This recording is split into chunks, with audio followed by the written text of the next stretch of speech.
A Frenchman in the Gold Rush. Translated from the Journal of Ernest de Massey. The Gold Trail Notes. On Wednesday, April 3, 1850, we sent our baggage on board the Hector. She was to take us to the Trinity for the sum of $35 apiece and $44 for all our freight. Under the agreement, we had the privilege of staying an extra 48 hours on board. The statements, made by the owner and captain of this vessel, which had been posted around the town and inserted in all the dailies, praised her in glowing terms as the splendid Bark Hector, though actually she is the worst ship in the harbor. She leaks all over and has inadequate accommodations for carrying passengers. Though she was built to carry a maximum of 30 passengers, yet there are 66 of us on board, without counting the crew, most of whom are French sailors. Among the latter are the son of Admiral de Bectu, who was a passenger on the Ceres, and Mr. Villeneuve, who is also the son of an admiral.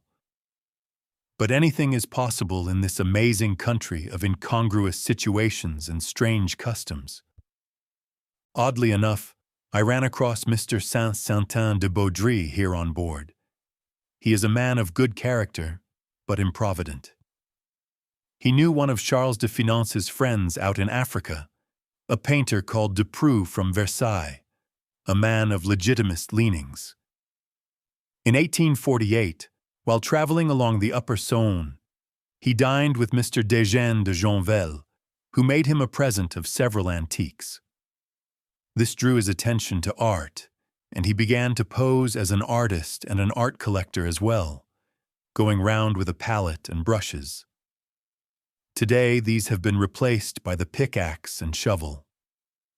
Another odd type here on board is a dramatic artist from Paris who acted in a small theater there, and who has plenty of nerve, courage, and self-confidence, but is so careless and light-hearted that anyone might think he held a contract as an important impresario.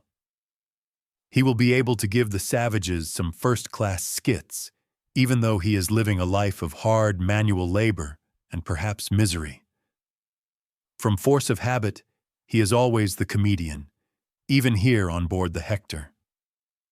To my way of thinking, this man, who is known as de la Mare, is endowed with a most fortunate character, for he bears misfortune cheerfully. I prophesy with a certain feeling of assurance that he will never be very successful. With him is associated a Mr. Veron, formerly a merchant in Paris, and who has now barely what he needs for mining. All the Frenchmen who are traveling on the Hector came to San Francisco, either on the Edouard, the Soufrière, or the Ceres. Of them all, by far the most amusing, the drollest, the most ridiculous, the most often drunk, and the most repulsive is a man named Campbell, who hails from Sydney and who may possibly be an escaped convict. As he does not speak French, he is not aware how generally he is disliked by everyone. The master, after God, of our little ship and our small world is Captain Kempt. This commander, in whose hands Providence has placed us, is a man close to 30. Inclined to corpulency and with the jovial air of the gourmand, the bon vivant, he represents the lowest type of pure-blooded Yankee, a man equally careless of his own life, the lives of his passengers, and the safety of his vessel. He sleeps or drinks all day long and drinks and gambles through the night. While never actually drunk, yet he is ugly and cruel to the crew and even to the passengers who join him in his nightly dissipations. His one aim is to relieve them of all their money before drowning them, wrecking them on the coast, or forcing them off the ship. Who can tell what might happen with such a captain? A sailor by accident, he is indifferent to his tasks and responsibilities. I even long for old Captain Messmaker of the Ceres, who, even if he cared little about the welfare of his passengers, cared so much for his ship that he could not rest when she was in the slightest danger. He was also sober, luckily for the owners, shippers, and any travelers who were crossing on her. Our present situation is very different. We are starting off for the unknown with a wild adventurer who cares nothing for his own skin or the lives and property of others. Everyone is finding quarters wherever there is any free space available. The best goes to the first arrival. I do not know what difference there is in price, but I do know there is practically no difference in the comfort of the accommodations.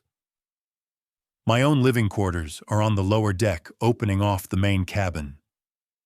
The Irishman, Kempt, has installed himself over me so that I am exposed to all the trials and tribulations of his constant intemperance. Even if I escape seasickness, how can I escape the results of his drinking? My one hope is that the passage will last only 8 days. In this lies my one and only consolation. On Thursday morning, we finally got underway, but as there was no wind, we made about 2 miles, then came to anchor. The captain and the lighter-hearted and more jovial of the passengers passed the night drinking and singing. I am afraid I have very little sympathy with them. Friday, April 5th, at 10 in the morning, we passed out of the gate under a good stiff breeze. A number of ships were coming into the harbor. The lure of California, it seems, is as strong as ever.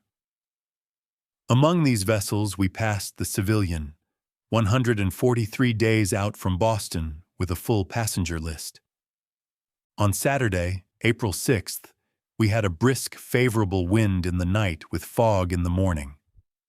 My traveling companions, Veron and Naudet, called de Courcelles, are both seasick as usual, while I have a slight headache. On a ship like the Hector, and it is not the only one, this is the kind of food we have. No bread, no wine, no brandy, salty bacon and beef highly seasoned with pepper, salt, and spices. 3 meals a day are served. For breakfast and lunch, we have our choice of tea or coffee, sweetened with a poor grade of brown sugar. Our third meal consists principally of biscuits and water. This evening, the captain got up a game of Monte, a Spanish card game, and lost several $100s. The captain is an expert gambler, and many will soon find their purses empty with such sharpers, men whom they do not know to be honest, and where cheating is so easy. Plain common sense and not virtue warns me to keep away from it and watch from the sidelines, as Veron and I are now doing. The captain has just lost quite a considerable sum of money, but sly player that he is, he has done this to entice the foolish to join his gambling table. On Sunday, April 7th, I saw a cape off toward the east, which proved to be Cape Mendocino. Advising the captain of my discovery, he veered off a little from the route, though he acted as if he did not like to bother with such trivial matters. The wind being contrary, we made little headway. We sighted land 2 miles away on Monday, the 8th. From the distance, it looked partly barren and partly wooded with several snow-covered peaks in the distance. At 4 in the afternoon, we headed offshore. After dinner, a game of Monte was started, the banker winning $150, a sum large in proportion to the pecuniary resources of the players. Naudet, though invariably stingy and mean under all conditions, is one of the most ardent players. Evening after evening, he risks relatively important sums of money. Such conduct makes me suspect that our partnership will be of short duration. The total capital he is gambling away is some $600 according to my estimation, at least a part of which ought to go toward purchasing a horse to carry our supplies from the port to the placers. But I am afraid his capital will be materially reduced, if not entirely wiped out before the voyage is over. I am beginning to understand why he came to California, because of gambling and women. The sea is rough. We are shipping considerable water. Many of the passengers who have been unable to get better quarters and are sleeping in the hold are being forced to take a bath of a most unwelcome character. Whales are common in these waters, 3 of them have been frolicking around our ship. We have also seen porpoises, shoemakers, and ducks.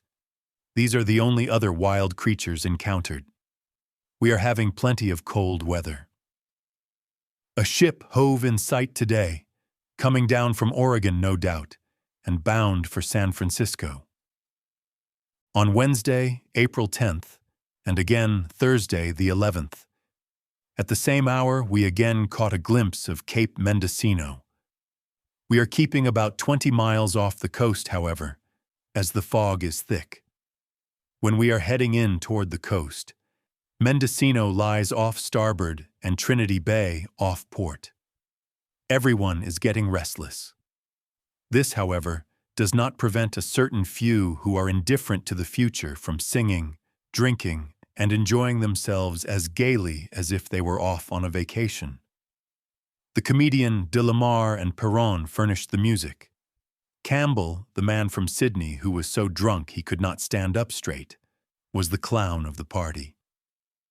Our ship's cook, who was badly intoxicated, and who did not dare sit down at the table where the captain was playing and win some money off him, begged me to play for him.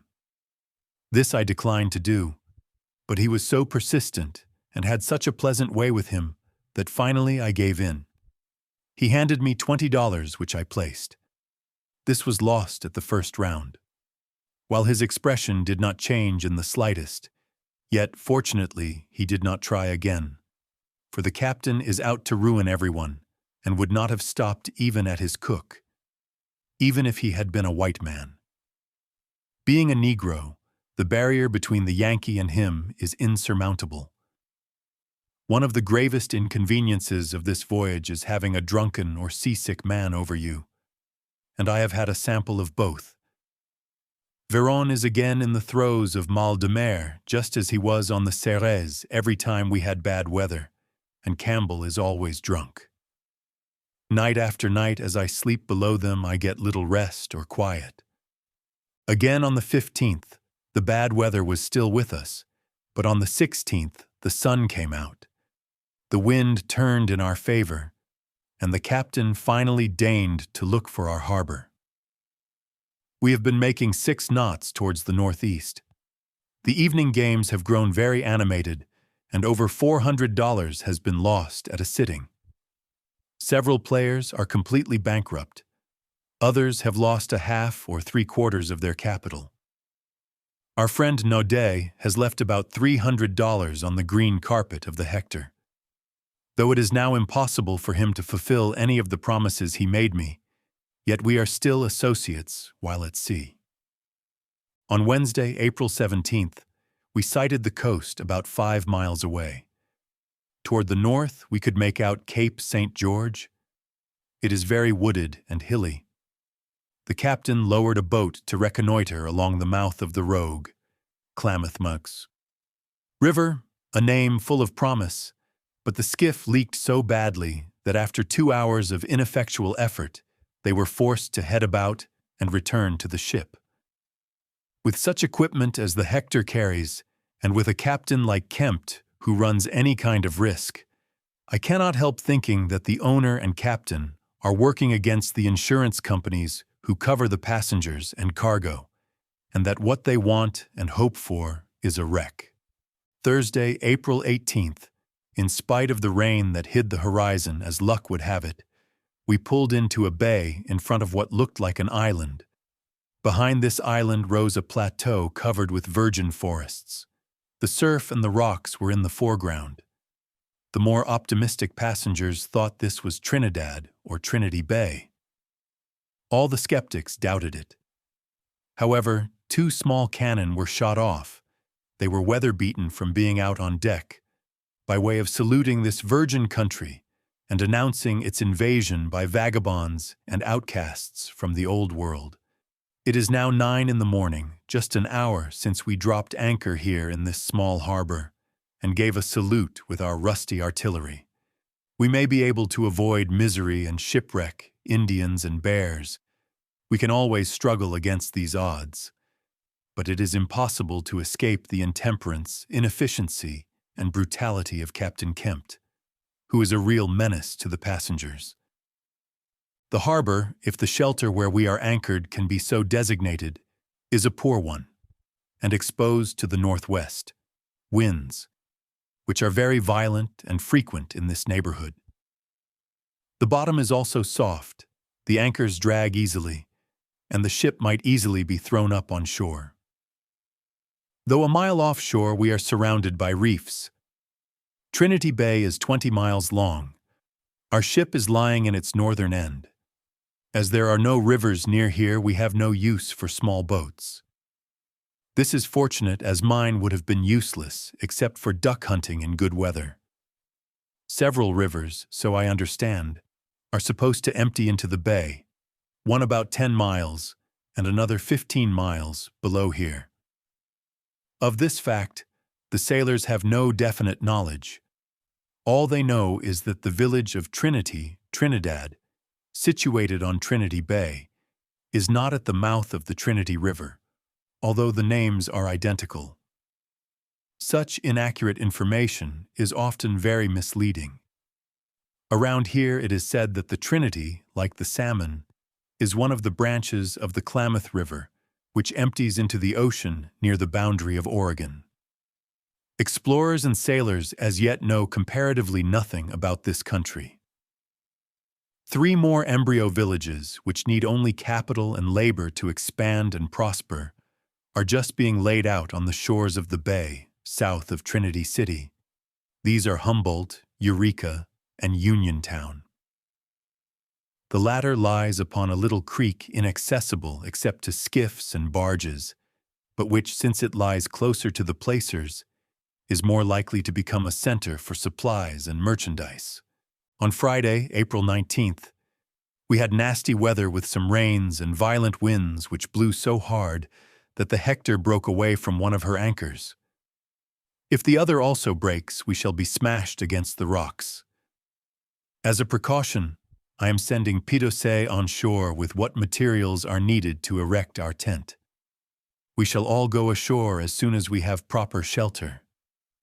The passengers who failed to make arrangements to remain a few additional days on board ship have been mercilessly put off on shore by the captain, together with all their belongings, in spite of their pleas, the storm, and the blackness of the night. Such barbarous conduct worthy only of an ogre, a brigand, or a brute, justifies my impression of the man the first time I had any dealings with him. In my particular case, he is bound to allow me to remain on board 48 hours longer. But I am in a hurry to get away from the vessel of whose captain I shall always retain the most unpleasant memories. On Saturday, April the 20th, my friends and I left the ship with our supplies and luggage and installed ourselves in our tent overlooking the sea, which commands a view of some 15 kilometers. There is no beach at high tide, although at low tide it extends many meters. From it, a steep bank arises abruptly. On its summit is the site of the young settlement. At present, this is nothing more than a large flat area covering 7 or 8 hectares. It is completely surrounded by the sea and the virgin forests, which will soon fall before the axe of the American settler. 30 tents and 3 houses now under construction comprise the village, Trinity City, now called Trinidad. Plans have been made, however, for dividing it into enough lots, streets, and public places to hold 20,000 inhabitants, with room for further expansion. My personal opinion is that this village has no great future.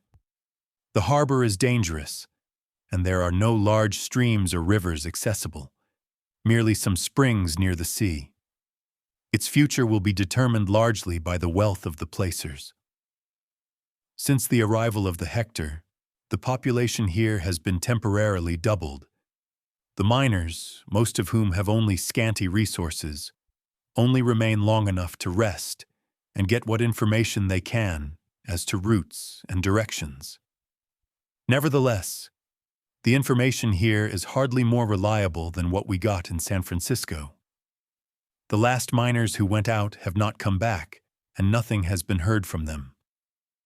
What news we have been able to gather here was given us by ex-trappers from Canada who came overland in the gold rush from their English dominion and down into California, where they discovered the Trinity and its placers, and who wintered along the rivers and environs.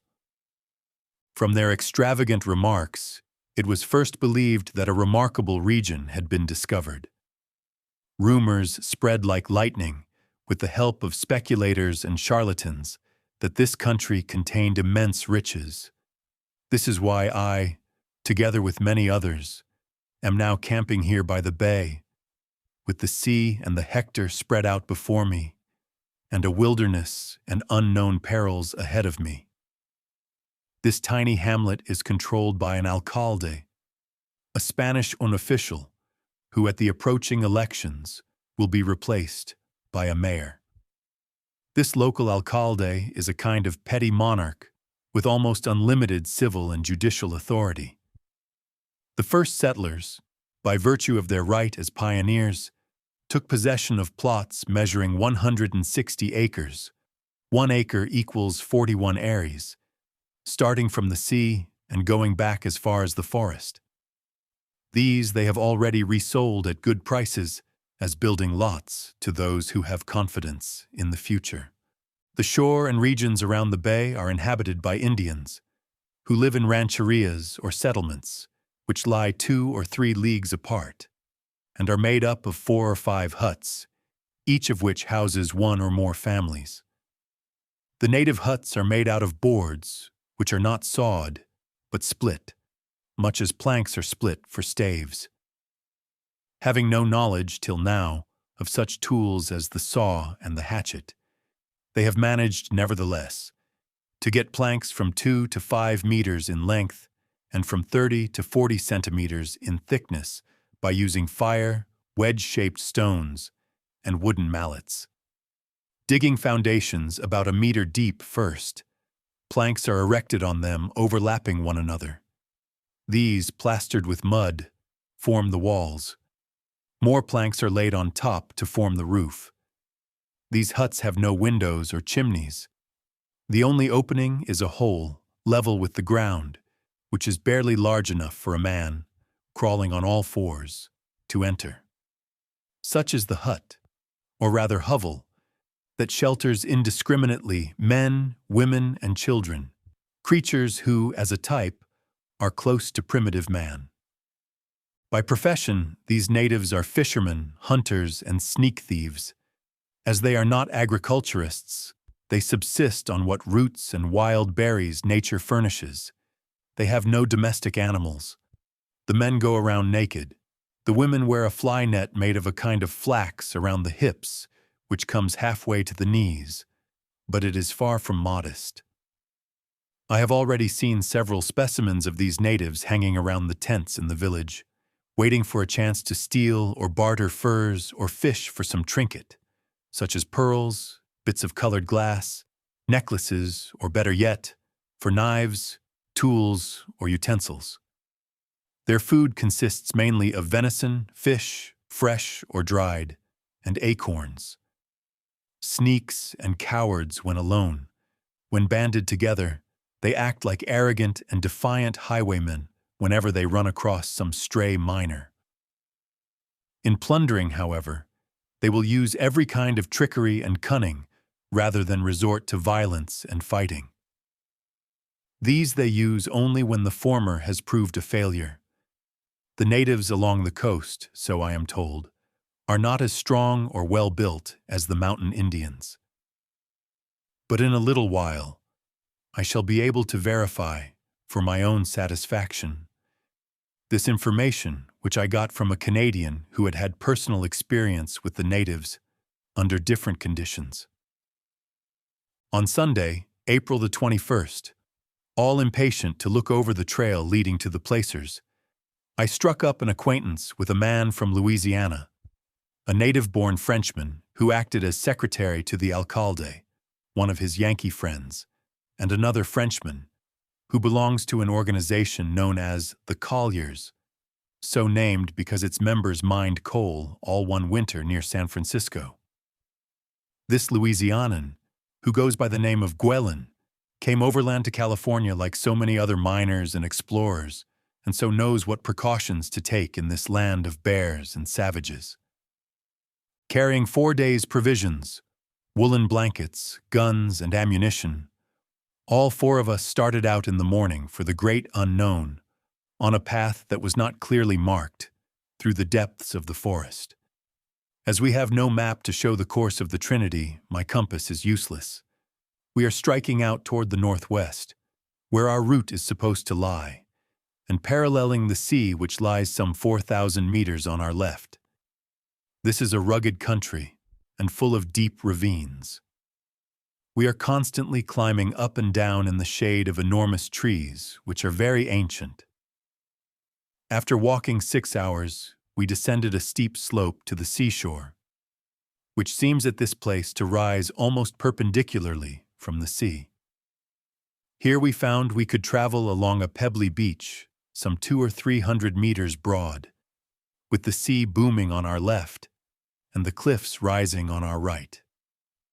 All this coast is covered with gigantic tree trunks half buried in the sand, which have been lying here for many decades, possibly thrown up on the beach by the sea or brought down off the cliffs, which are being steadily undermined by the heaving seas.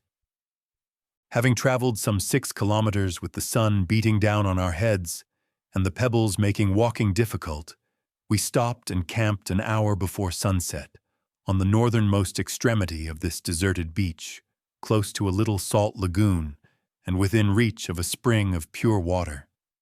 Several hundred feet away stood an Indian rancheria which we had visited when passing by.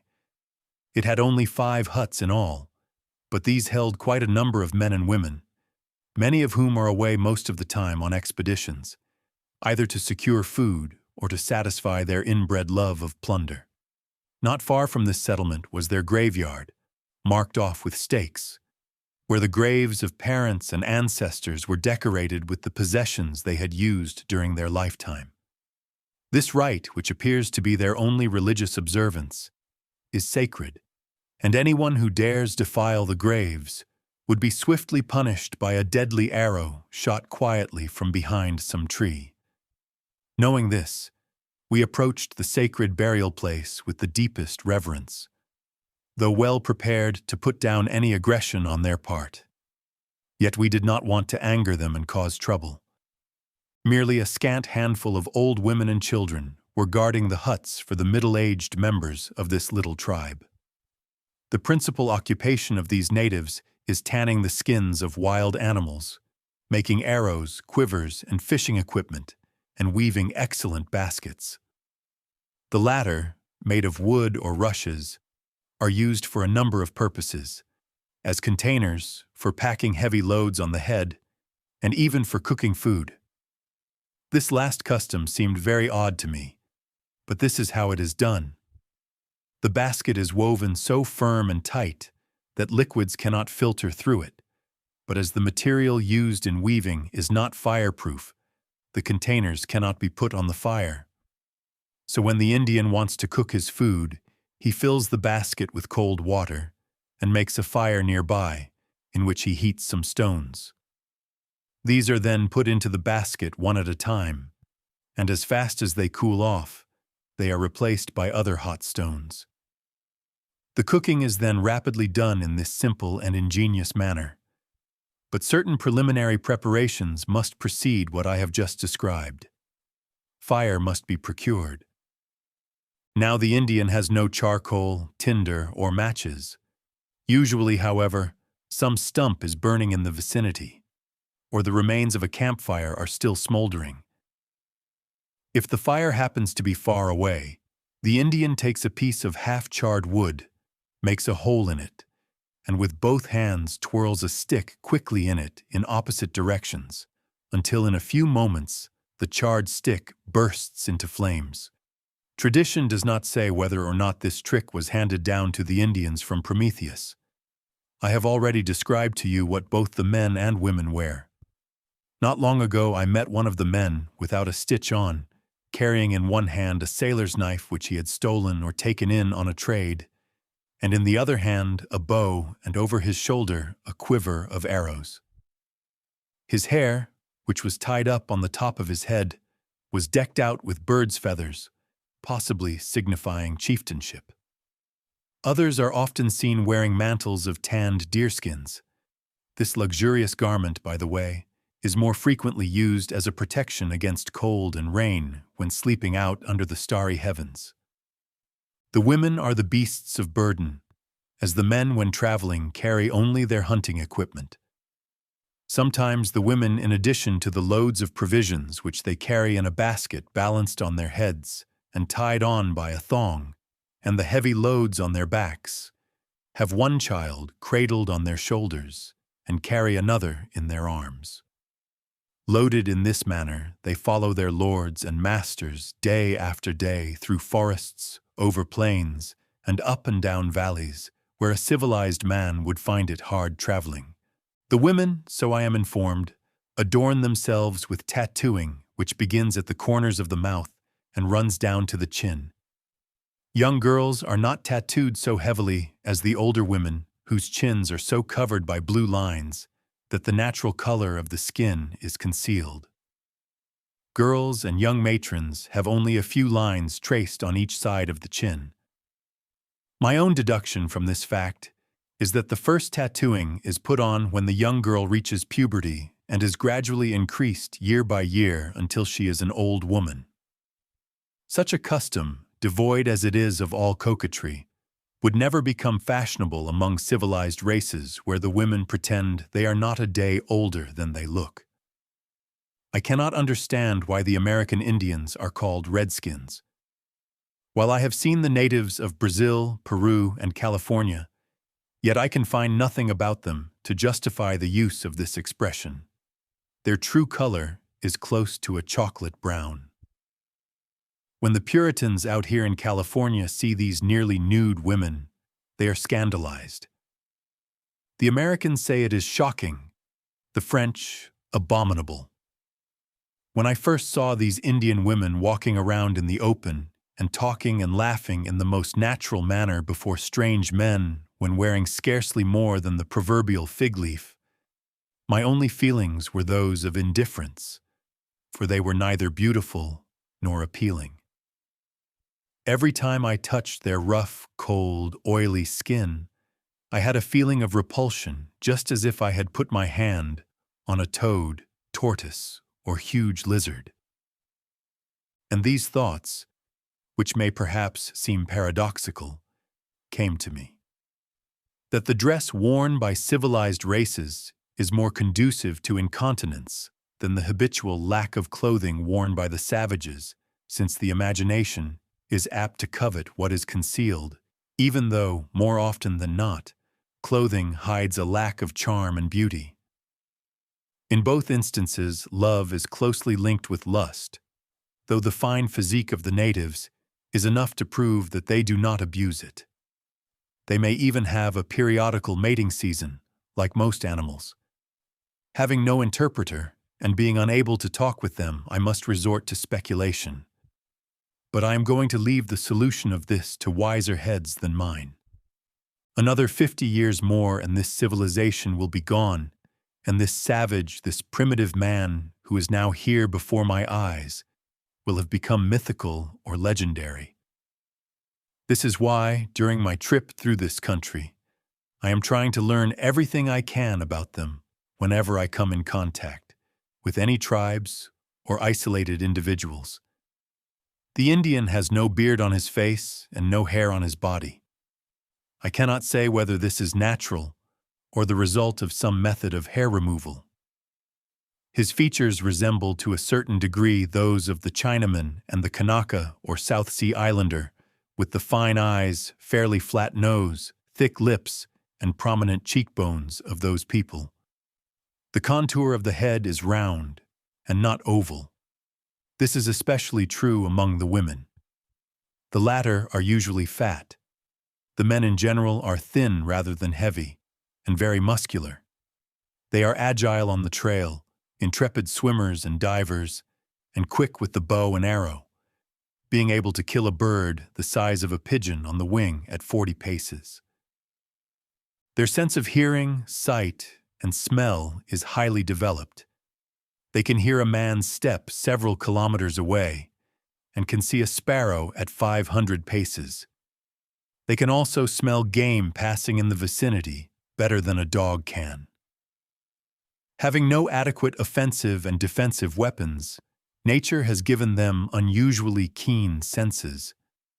This has made it possible for them to survive, year in and year out, in this wild country where they are now living.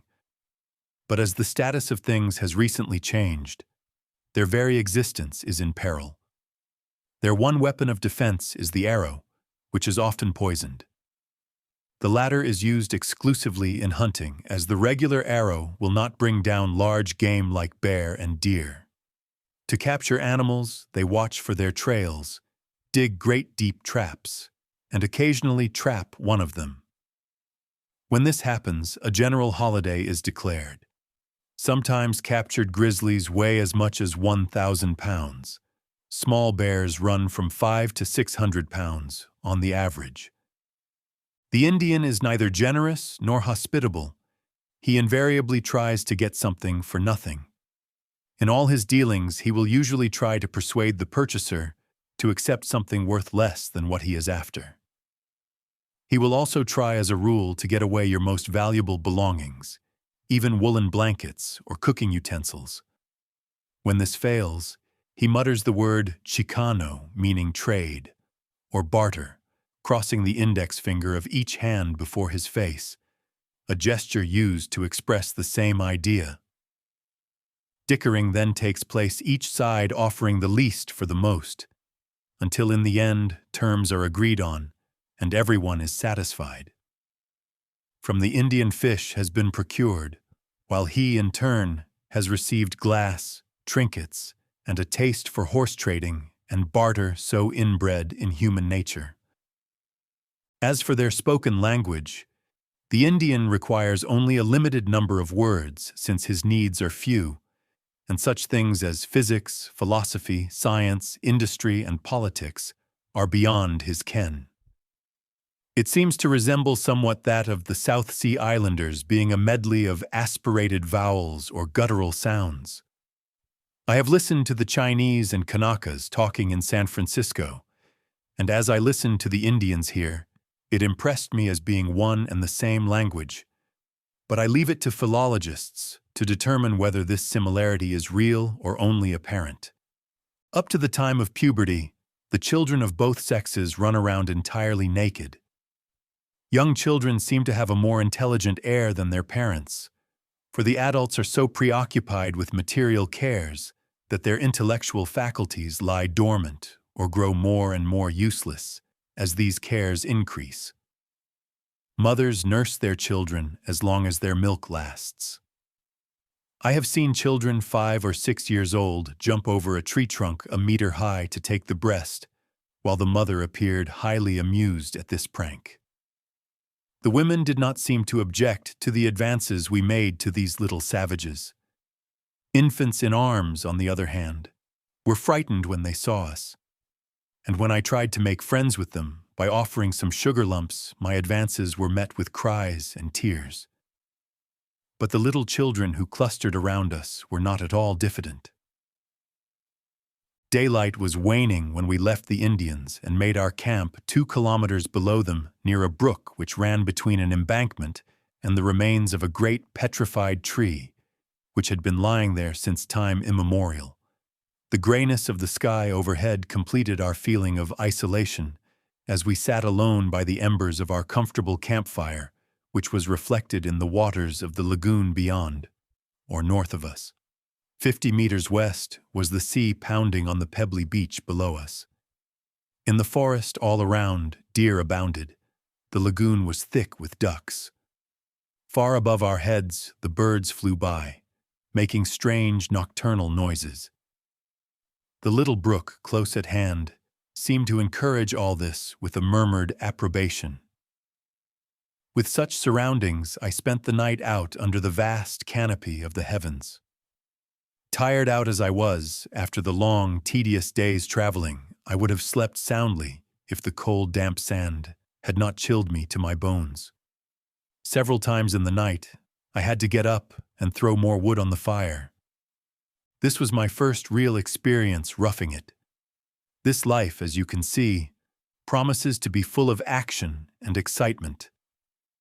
A man naturally takes a fresh supply of courage when he is off by himself in a strange country and forced to face the many difficulties in his path when living close to nature.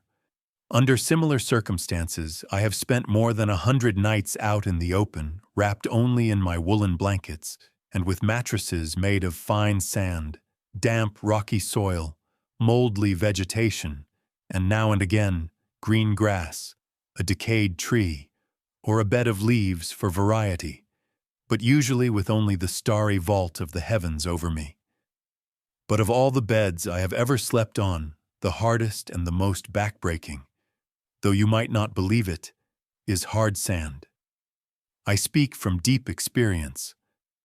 On Monday, April 22nd, at sunrise we broke up the camp by the sea and, heading northeast, climbed the mountains.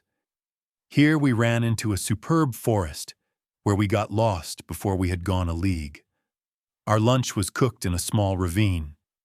It was here that we passed a forest fire, and, had the undergrowth been thicker, we might easily have been trapped. But as a strong wind was blowing, the burning area several meters wide, and the vegetation stunted in several places, we were able to avoid the flames. Having found what we thought was our path behind a thicket, for it looked as if it had been used for some time by pack trains made up of men, horses, and cows, we followed it for more than an hour, only to discover we were in a cul-de-sac. It was then that the idea flashed across our minds that we had been following the tracks of a large herd of deer, elk, that after traveling in a straight line for nearly 5 kilometers, had scattered and gone off in the underbrush. This was our first experience. Taking a new lease on life after lunch, we looked in another direction. Here we came on a path less clearly defined than the first, and which we followed for half an hour, believing it would eventually lead us to the banks of the Trinity. Confident of this discovery, we pushed on, with the sun beating down and giving us a thirst more painful than anything known in civilized lands. A thirst that causes more suffering in an hour than 24 hours traveling without eating. And yet we found no water. I had a few drops of brandy in a small flask, which I was afraid to use for fear of increasing my suffering. Finally, we came to an old resinous tree trunk. This I found was hollow and contained a kind of tar mixture, as brown as if it had been dipped in lye, which had been collecting there since time immemorial. To take it or leave it, this was the question. Finally, thirst won out, and I took several mouthfuls. It did not taste badly and quenched my thirst, reviving my flagging spirits. The efficacy of water saturated with tar is not properly appreciated by the medical faculty. Continuing, we traveled through a magnificent forest. Never have I seen any vegetation like it, nor anything so unbelievably majestic. Here were pines, redwoods, growing 100 meters high that measured 12 to 15 meters in diameter, circumference, and were capable of making planks 6 meters or more wide. Many of them were hollow and could easily shelter 6 or 7 persons for the night. Others were half burned, maybe by lightning, by the Indians, or by some careless trapper. No doubt all these 3 causes contributed. The Indians, particularly in the spring and autumn, set the stubble in the pastures on fire to destroy the insects and reptiles, and to make hunting easier. Miners and hunters camping under the trees also build fires, which they are not always careful to extinguish upon leaving. Things like this are what cause the fires so often found in forests, and which can be seen at a great distance off on the horizon. In the evening, just as the sun was setting, we returned to where we had camped yesterday. There we found one of our comrades who had remained behind, visiting with several Indians who were going out on the lagoon to fish in the evening. One of them slept on the sands in front of my tent all night long. He wore no clothing and simply used a deerskin as a cover. Even while he seemed friendly enough, I suspected he was up to some trick and was waiting quietly to steal something. So for this reason, we got little rest that night. This passion of thievery will ultimately prove fatal to the Indians as a whole, and to this little tribe in particular. At the mines some weeks later, I learned that several miners were robbed and wounded near where we had been camping, that one American had died from his wounds, and that an expedition had come out from Trinity Bay, destroyed 5 huts, killed several natives, and captured one young woman whom they took back to Trinity City and dressed in European garments. For a month she lived with a Frenchman, apparently enjoying this new life and not seeming to miss her savage village. But one fine night, her natural instincts came to the surface, and prompted by that inconstancy which is the bane of all nations, she vanished. Returning, I fancy, to her own people there to relate her adventures and her impressions of life among Europeans. On Tuesday, April 23rd, we headed forth along the shores of the Bay of Trinity, following for an hour and a half the pebbly beach, running between ocean and lagoon, which led to the Indian huts, the homes of our native friends of last evening. As the fishing was poor and only a few sardines had been caught, they went along with us. On the way, a curlew circled above us, high up in the air. Taking a long chance, I fired at it. To my infinite surprise, it fell. Like a flash, the Indians disappeared, picked it up, and brought it over to me. This little incident was significant in that it inspired fear and respect in the minds of the savages who were eyewitnesses. It was interesting to see how curiously they examined the bird's wounds. It would have been even more interesting to have known what they were saying about the gun and the hunter in general. I made them happy by giving them some curlew feathers which they liked to wear in their hair as ornaments when hunting, making war, or making love. They seemed grateful for this small favor. We also shot some ducks out on the lagoon, but they were so far away we were unable to reach those we had wounded. The Indians, who saw where they fell and planned on getting them after we had left, refused to swim out after them, giving the excuse that their skiffs were not handy. We dined sumptuously that evening off curlew dressed with fat bacon and roasted over the embers.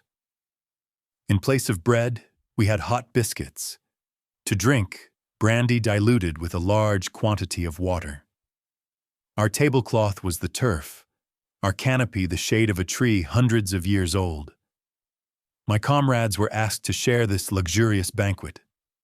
As the sun was setting, we returned to Trinidad after 9 hours tramping. This was my first attempt at exploring. I rested on the 24th, but on the 25th, hearing that a group of 40 miners, mainly Frenchmen, were leaving for the mines, I persuaded my tent mates to join their expedition, leaving me to rest a few days longer at Trinidad, to look over the neighborhood, dispose of some of our belongings, possibly selling them, and follow them as soon as possible. To go now was out of the question for the time being, as there were only 5 horses, which had already been spoken for in this locality. I also wanted to try to get some land in or near Trinity City, or even in Humboldt or Eureka, as these towns are the natural ports for the placers of the back country. But Naudet, either from laziness or capriciousness, refused to leave without me. Veron followed suit, being mean or merely obstinate.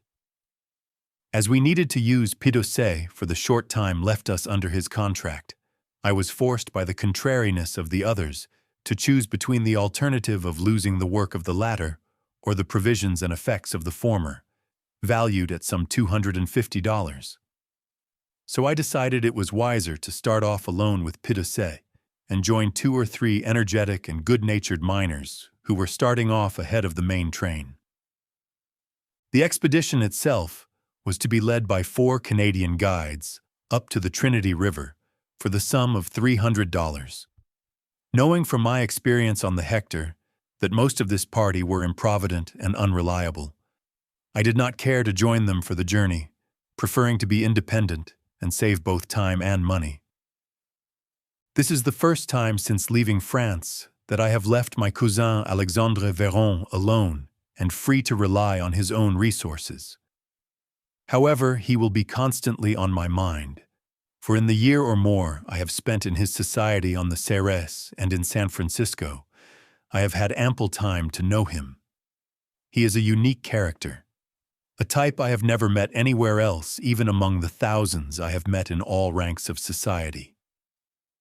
For this reason, I am going to sketch his personal appearance and character, for there may never be anyone else like him. Prosper Alexandre Veron, who was born in 1813 at Langres, is the last male representative of the younger branch of the Veron family. Originally from Pesnay, this family, ennobled in 1540 by Charles V, has been living in Langres for the last 3 centuries, where they are highly thought of. One branch of the family is called the Verons of Monginot because of numerous intermarriages made with this family in Langres, and to distinguish it from the older branch, the Verons of Farancourt. Charles Nicolas Veron, his father, was my mother's brother, thus making Alexandre my first cousin. He married Jeanne Rose Marc of Santy, daughter of a magistrate, and niece of Colonel Baron Benon and of Madame Françoise Auberteau de Fresnoy, who was closely connected with Countess Massogne de la Tour and the Philippines of Rivière and Percé. In 1814, she became a widow and devoted her life to raising her 4 children to the best of her ability. As she lived economically and quietly, she left at her death 80,000 francs to each of her children. Now, while a mother may understand how to educate her daughters, she is often incapable of bringing up sons even when they are strong and intelligent. This is what happened in my aunt's case. Her 2 daughters were brought up as all young girls of that period were, but when her 2 sons reached manhood, they had so little self-reliance that they were incapable of holding any responsible position. Auguste, the eldest, soon left the parental roof, started out for himself, married, lost his fortune, and died soon after. Alexandre, who was the youngest, remained under the wing of his mother and brother-in-law until the day he heard I was leaving for California. At that time he came and offered to go out with me, be my traveling companion, share my good and bad luck alike, participate in any profits, and let me manage everything. The prospect of a life full of adventure quite carried him off his feet, as he was thoroughly tired of his own humdrum life, its monotony, his limited opportunities, the family problems, and the narrowness of small-town life. In a rut as a result of his inadequate education and lack of knowledge of business conditions, he dreamed of rich fields to conquer, of the ocean, foreign lands, unforeseen events, and finding millions. This was his mental attitude when he sailed from Havre. With seasickness came his first disillusion. The length of the voyage, too, was a disappointment.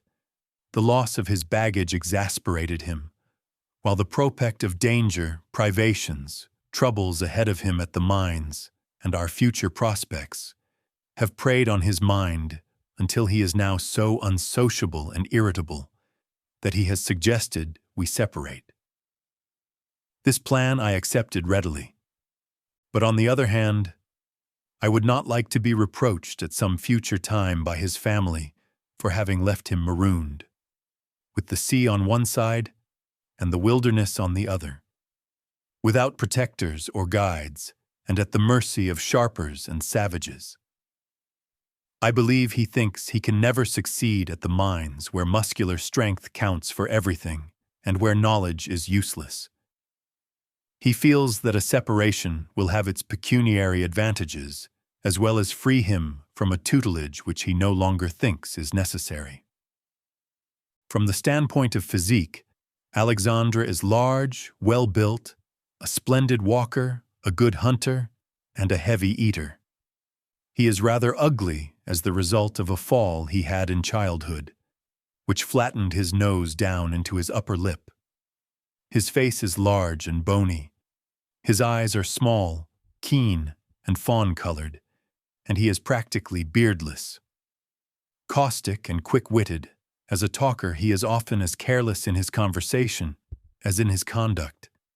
Yet he is fundamentally sound and sincere, and I am certain, even at the age of 30, a man morally pure. Such was and is my cousin Alexandre Veron, certainly one of the oddest members of our family I have ever known. Leaving him at Trinity Bay, I started off for the mines along the Trinity River with Pidosset, our carpenter. The latter is quite another type altogether.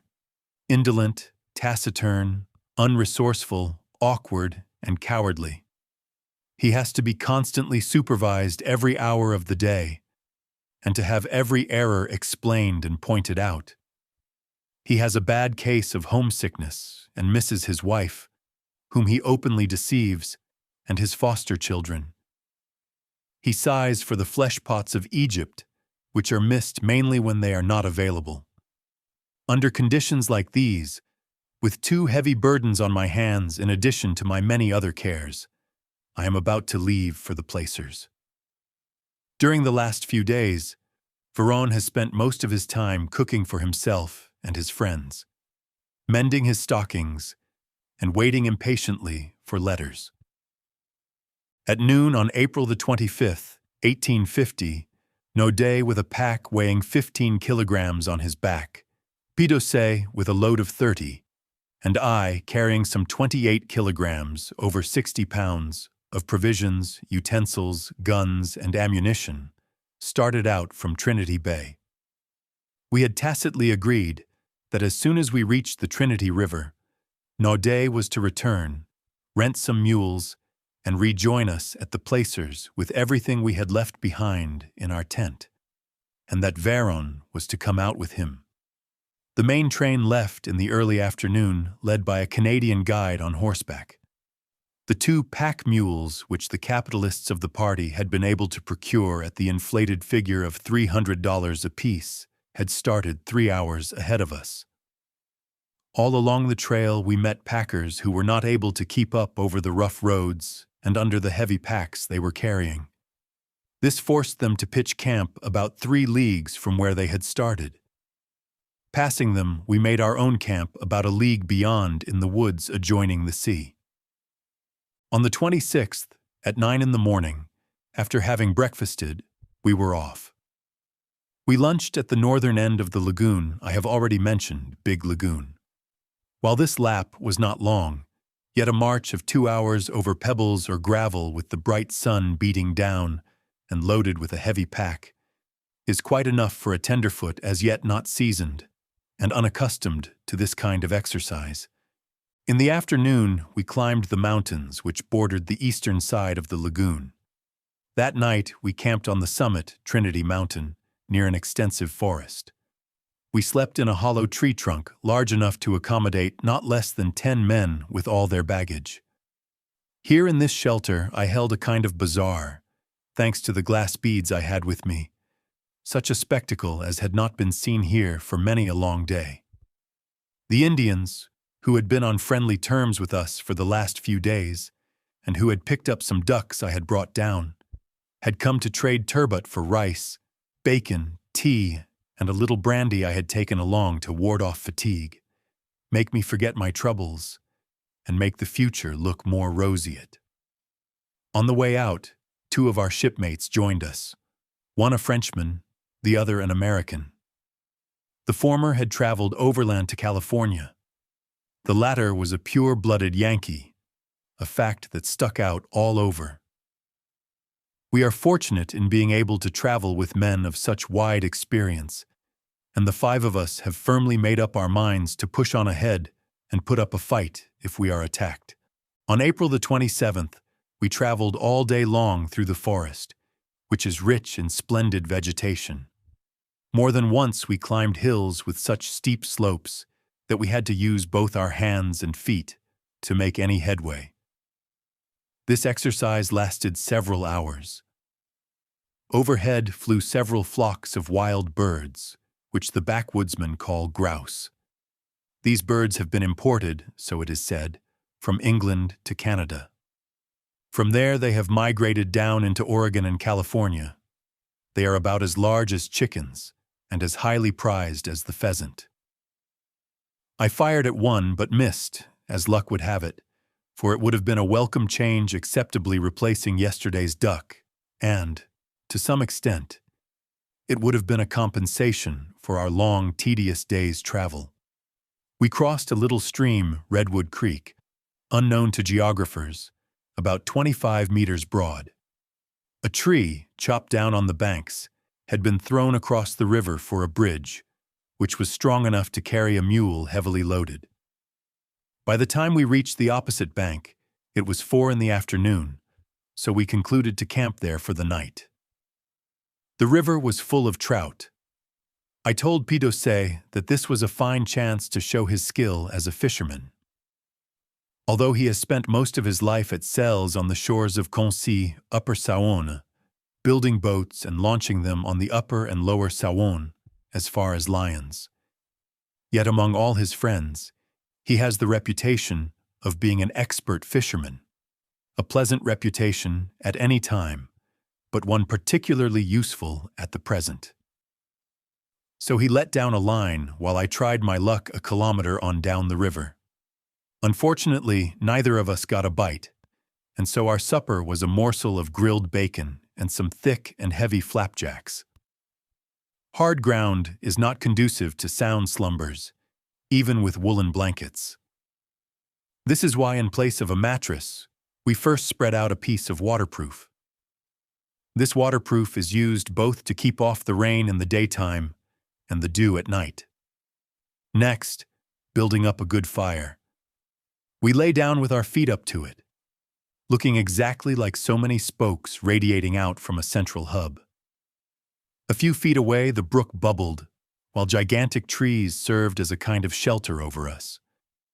For bedfellows, we had our guns, knives, and swords. Some few had their revolvers. On April 28th, after walking through the forests until noontime, we came out on a green meadow where a herd of deer elk was grazing and which looked like the rendezvous of every deer in the country. Through it ran several brooks of sparkling water. The spot was entrancing despite the fact that it was so surrounded on all sides by the forest that it only extended 2 kilometers. What a superb sight this would have made for a hermitage in the Middle Ages. What a retreat for a misanthrope in the 19th century. But to the modern unromantic trapper, it merely means a chance to kill a fat buck or bear. In this hope, the day was past. If Naudet had only brought his rifle, we might have brought one down, but unfortunately, we had only 3 guns between us, and none of them was meant for long-distance shooting. Moreover, Naudet was afraid to take a chance, as he had nothing but his hunting knife, a useless luxury, and some pistols. During the day, we saw several herds of deer, elk, ranging from 100 to 200 head, but they kept at a safe distance. They are huge fellows, weighing around 800 pounds. Some of them act as scouts, and at the faintest noise or the slightest sign of disturbance give signal to the entire band to disappear in the forest. I could not resist firing at some does. I wounded one, but, as we had no dogs, she escaped. In this way, we lost a day and delayed our journey, without adding anything to our store of fresh provisions. On April the 29th at 6 in the morning, we left this land of wild game and traveled for the next 6 hours through forests, plains, and valleys. Then, as the trail became less and less clearly marked, we retraced our steps. As I had been famishing all day, I finally quenched my thirst with water that had been collected in the hollow of a pine tree.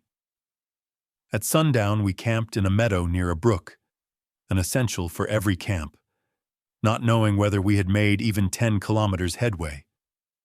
We left this camp, which I dubbed Camp of the Wolves, in honor of these creatures which howled all night long around us, on April 30th. I also carved on a tree the date when we had camped. Hieroglyphics to the Indians, who may be the only ones to see them. As through some mistake we were on the wrong trail, we decided to go back to where we had camped the night before and strike out again from there. Here at this camp, we found the French caravan, which had been several days on the road, as well as several Americans who had been robbed by the Indians and were returning, thoroughly discouraged, to Trinity Bay. Nevertheless, we decided to push on ahead. In the night, a fog as wet as a rain came up, adding nothing to our comfort, and our waterproofs proved more useful over than under us. The camp has taken on quite an air of activity. There are more than 100 miners camping here, either returning to Trinity or going out to the placers. On Wednesday, May 1st, 1850, we again started off on our journey. This time, as the road was good, we went on ahead of the advance guard. The main group took a longer and less difficult route. 17 of us camped that night on a small hill. There we found some Frenchmen and Americans who were afraid to go on any farther, as they thought they might be robbed of everything they owned by the Indians, who had already stolen their guns. Among these Frenchmen was an organization known as Grand Pere. On May 2nd, we broke camp and, after climbing several mountains which were not so high as they were steep and rugged and making only 3 leagues after 4 hours walking, we halted near a small Indian settlement. Noting our numbers and how well armed we were, they made friendly advances. For a few glass beads and 2 fish hooks, I got enough deer meat to last 3 of us one day. But to offset this Pitocel, with his usual negligence, lost his ammunition. This is a serious matter in a situation like ours, where it is direly needed for food and defensive purposes, and where it is one of our main safeguards. When we got underway again at 2 in the afternoon, several Indians trailed along after us, and now and again others joined them, coming silently out of the woods and underbrush. Others crept out of the tall prairie grass, which seemed to magnify the number of robbers following us. So far, at least, they have been friendly, humble, and, in fact, even obsequious, and would gladly carry our baggage if we dared trust it to them. It was 5 in the afternoon, and the sun was just setting when, after 12 hours marching, we reached a plateau overlooking a river which we thought was the Trinity. We were completely fagged out. I had fallen a little behind my companions, who were about 50 meters ahead, when I suddenly looked around and found about 30 Indians following me. The natives were all so young and strong that they could easily have knocked me down, robbed me, and disappeared before my friends knew anything about it. It seemed, however, that they had other and better plans in view: to rob the entire train. This is all that saved me at a time which I am convinced was the most critical moment in my whole life. I stopped, looking back every moment or so, filled my gun to be prepared for any emergency, and made sure my sword was handy. The path was so narrow that these brown, tawny men were almost on our heels as they traveled in single file behind us. I had made up my mind to fire if anyone tried to block my way and prevent me from catching up with my companions. The 5 minutes it took me to catch up with them seemed like hours. Finally, we were all together on the left bank of the river, either the Rogue, Klamath, or Trinity. Though it is not known definitely which river it is, I am inclined to think it is the former, meaning River of Thieves. Night was coming on, and it was high time to pitch camp, but the site was neither desirable nor convenient. For one thing, the soil was a fine gravel, and the place was exposed to attack, being near some small hills covered with a thick undergrowth where Indians could easily hide and surprise us in the night. Since it was too late to be over-particular, the only thing to do was to accept the situation. On the right bank of the river, which must be some 60 meters wide at this point, rose a shady bank. Beyond, off in the distance as far as the eye could see, were magnificent live oaks, which gave the countryside the appearance of a vast pasture, some 4 or 5 kilometers in extent. Through the trees here and there, we caught glimpses of Indian villages, a fact far from reassuring. Weary and hungry as we were, we had no alternative but to brave it out and camp. So camp we did. The Indians came up to us freely offering their services. They were eager to relieve us of our packs, baggage, and arms, and only after some difficulty were we able to keep them from getting too friendly. As they made no attempt to barter, it was thus evident that they had some other motive in mind. Finally, realizing that their obsequiousness merely served to excite our defiance, at a given signal from their chief, an old fox, a young brave of about 16 or 17 leaped in among our baggage, stole Naudet's hunting knife, a fine piece of workmanship with a hilt of embossed leather well calculated to attract the cupidity of a robber, even a civilized one, let out a yell, and took to his heels. In the twinkling of an eye, he had disappeared. The whole episode had not taken over 3 seconds. Having seen him in the act, I reached for my gun and started out after the thief. Although, owing to the tall grasses, I could not see what direction he had taken. Reaching a little knoll, I saw that the agile runner had gained considerable headway on me. My companions kept calling out, "Fire, monsieur, fire," and as I despaired of ever catching up with him, I fired at a distance of 60 meters. He fell instantly, from fright no doubt. I started after him, hoping to get back the stolen article, but before I had gone halfway, he got up and took to his heels again. I had expected to find the knife where he fell, but he had left only the case, which I brought back.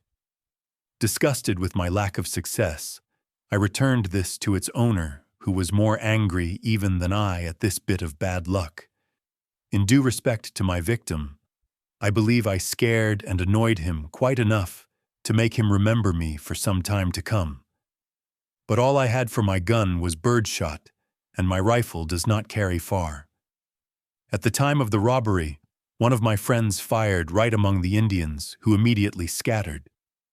The only thing he accomplished was to frighten them and make them run as fast as they could. Long after they had disappeared from sight, we heard their yells of distress and calls for help. These were answered by more cries coming from far off in the distance. Gathering for a council of war, we unanimously adopted the following resolutions: to extinguish all lights in camp that night and not attract the Indians, to take turns standing watch until daybreak, to abandon this camp as soon as possible and find a more strategic location with better command of the approaches, and to remain on the lookout until the main train pulled in. When this arrived, probably within 24 hours, we would have a force of some 60 men against 500 or 600 natives in case of open hostilities. After pitching our tents and eating supper, we lay down to a fitful sleep, while the sentinels, who were changed hourly, remained on guard. When my turn came to stand watch, this thought kept running through my mind. What would have happened if the Indians had not been merely sneak thieves and our guns had not seemed like thunder? In one attack, they could have wiped us out and taken all our packs, arms, ammunition, utensils, provisions, garments, money, everything, in fact, that they did not have themselves and coveted. Of legal tender, they might have taken as much as 7,000 francs in gold. I alone had 1,000 francs in my belt, And while I do not know what the rest had yet, no day must have had as much as I did. The odds were also 5-1 against us. I cannot say what plans they are making, either openly or secretly, by way of retaliation. All night long cries, which were taken up at distant points far off on the horizon, sounded anything but reassuring. In case of open trouble or treachery, no doubt I would be singled out for having wounded one of their number. Moreover, I am easily distinguished from the others because of my hat, which is not one of gray felt such as the others wear, and the red woolen coat I use in place of a shirt. This is a costume that can be quickly recognized, and it is impossible to change, for I have no other clothes, and no one else wants to run the risk of being held responsible for firing, even though I did so on the advice and in the interests of the entire party. However delicate and precarious my position may be, I am not at all afraid to face the savages, though I am certain they have spies everywhere, perhaps even as far back as Trinity Bay, and know every foot of this country as well as the routes of the pack trains and miners. They probably know who started out with us, and that this party ought to get in inside of 24 hours. But they know as well that if they kill anyone without provocation, they will be forced to pay a heavy penalty, and that the least punishment that would be inflicted on them would be the destruction of their 4 villages and the levying of heavy indemnity. In their colonizing, the Americans, who are constant readers and great admirers of the Bible, have adopted this maxim in the Indian country, initium sapientiae timor domini. Though often effective, it is frequently barbarous where put into practice. We hope the warning recently administered will prove adequate, and that no more skirmishes will develop. I am egotistical enough to consider my own skin worth more than those of a dozen Indians. When the sun rose on that momentous day, May 3rd, we immediately got up. First, we looked around our tent, the neighboring hills, and along the banks of the river. Here and there we found a few arrows which had been shot from the right bank of the river, where some little hills overlooked our camp on the other side. Some, too, might have been dropped in their hasty flight. Either the darkness of the night, the absence of our campfire, our extra guard, or the fear of our guns had kept them from bothering us. We took some samples from the river sands and washed them, but either because in our inexperience we did not know how to handle them properly, or because they were not auriferous, we found nothing of value. Supper over, we decided to move from our present campsite and pitch our tents in a sheltered spot over on a hill in the same direction we had come from yesterday, and some 2 kilometers in from the river. There we would be safe from surprise attacks, and could hold the enemy on all 4 sides. This was also the road that would be taken by the pack train, which we had decided to join before going further. During the day, several Indians came within hailing distance. These were probably spies sent from neighboring villages to sound out our attitude toward them. These newcomers were obsequious, humble, and petty sneak thieves in comparison with their bold confederates of yesterday, who plundered us brazenly. They insisted on pressing their services on us. We did not let them come near our tent, however, and did not take our eyes off them for one instant. After holding a kind of mock conference with their leaders, it appeared, so far as we could determine, that they were trying to make us understand how sorry they were for the robbery that had been committed, but that the thief did not belong to their tribe. This was their way of explaining why he was not punished. After asking them what had happened to the thief, they gave us to understand that he had been so seriously wounded that his death was expected momentarily. Yet his legs had seemed strong enough yesterday when he got up after he had tripped when running away. After this explanation, they made friendly overtures. Gesticulating in my best manner, I gave them fully to understand that any robbery or any attempt at robbery would be immediately punished, and that, while we had not come to disturb or harm them, we would take the defensive at the first sign of any enmity on their part. I think they clearly sensed what I was driving at, for they left us in a spirit of friendliness and appeared satisfied with the results of their mission. If they came only to find out whether their arrows had done any damage, they were disappointed, for we were all well and in fine physical trim. On May 4th, the caravan which we had been so impatiently awaiting, and which, traveling in single file, could only make a short distance daily even under the leadership of the Canadian guides, because the pack mules were so loaded down with provisions, pulled in at 8 o'clock, and went into camp 2 miles and up the river from where our robbery had been committed. Now that we were finally together once more, and there were about 60 white men in all, we felt we could hold our own against all the Indian tribes in the neighborhood. Danger being now virtually over, the next day the Indians brought us many kinds of food. Dried fish is abundant here, also acorns erroneously called sweet, a root something like the onion, potato, or artichoke, and a drink made of some strange ingredient, more or less bitter, which is far from appetizing. In exchange for these products, we gave them some imitation pearls and other trinkets, using their provisions to save our own from running out. In the middle of the day, I decided to inspect the road leading to the placers, which are reported to be 5 days away from this camp. So 2 of us started off together on the trail, accompanied by about 20 Indians, who followed us for 2 miles or more, then left us.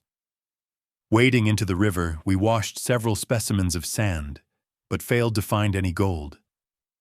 The Indians having gone back to their villages situated along the right bank of the river, we strolled on down the trail some 5 miles from camp.